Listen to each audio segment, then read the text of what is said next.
ভূমধ্য সাগরের নিশ্চিন জলরাশিতে ধীরে ধীরে এগিয়ে যাচ্ছে ফিলিস্তিনের পতাকা শোভিত অসংখ্য জাহাজ, গন্তব্য গাজা।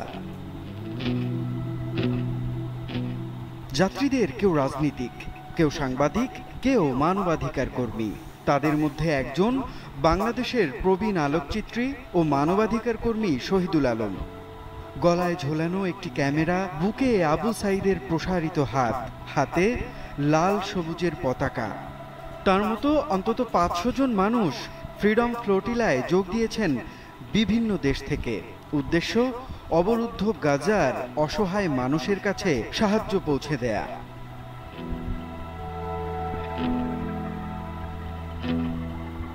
এই অভিযান গত 15 বছরেরও বেশি সময় ধরে চলা এক আন্দোলনের সর্বশেষ অধ্যায়, যা ইসরায়েলের দীর্ঘস্থায়ী গাজা অবরোধের বিরুদ্ধে প্রবল চাপ তৈরি করেছে। পথটা সহজ ছিল না কখনোই। 2025 সালের শুরুর দিকে কনসিয়েন্স নামের এক জাহাজ মাল্টার কাছে বিস্ফোরণের শিকার হয়।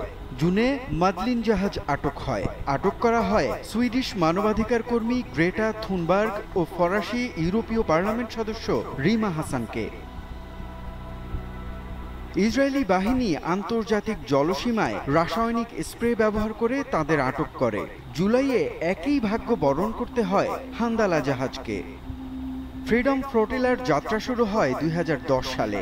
2007 সালে হামাস গাজার নিয়ন্ত্রণ নেওয়ার পর ইসরায়েল কঠোর নৌ অবরোধ আরোপ করে। সমুদ্রপথে বাণিজ্য ও যাতায়াত কার্যত বন্ধ হয়ে যায়। 20 লাখ মানুষ এক খোলা কারাগারে বসবাস করতে বাধ্য হন। খাদ্য, ওষুধ ও পুনর্নির্মাণ সামগ্রী প্রবাহ সীমিত হয়ে পড়ে। আন্তর্জাতিক মহলের আহ্বান সত্ত্বেও অবরোধ প্রত্যাহার হয়নি। এর বিরুদ্ধেই শুরু হয় ফ্রিডম ফ্লোটিলার নাগরিক উদ্যোগ। এখান থেকেই বিশেষ আলোচনায় আসে মিডিয়া ফ্লোটিলা ধারণাটি। গাজায় ইসরায়েলের অবরোধকে চ্যালেঞ্জ জানাতে সাংবাদিক ও মানবাধিকার কর্মীরা এর আয়োজন করেন। সাহায্যগামী নৌবহর যেখানে মানবিক সহায়তা পৌঁছে দেওয়ায় মনোযোগী, সেখানে মিডিয়া ফ্লোটিলার লক্ষ্য মূলত তথ্যের অবরোধ ভাঙা। ইসরায়েল অধিকাংশ বিদেশি সাংবাদিককে গাজায় প্রবেশে বাধা দেয়। অংশগ্রহণকারীরা সরাসরি উপকূলে পৌঁছে সেখানকার বাস্তব পরিস্থিতি তুলে ধরতে চান। এই মিশনগুলো সমন্বয় করে ফ্রিডম ফ্লোটিলা কোয়ালিশন, যা বিভিন্ন নাগরিক সমাজের বৈশ্বিক নেটওয়ার্ক।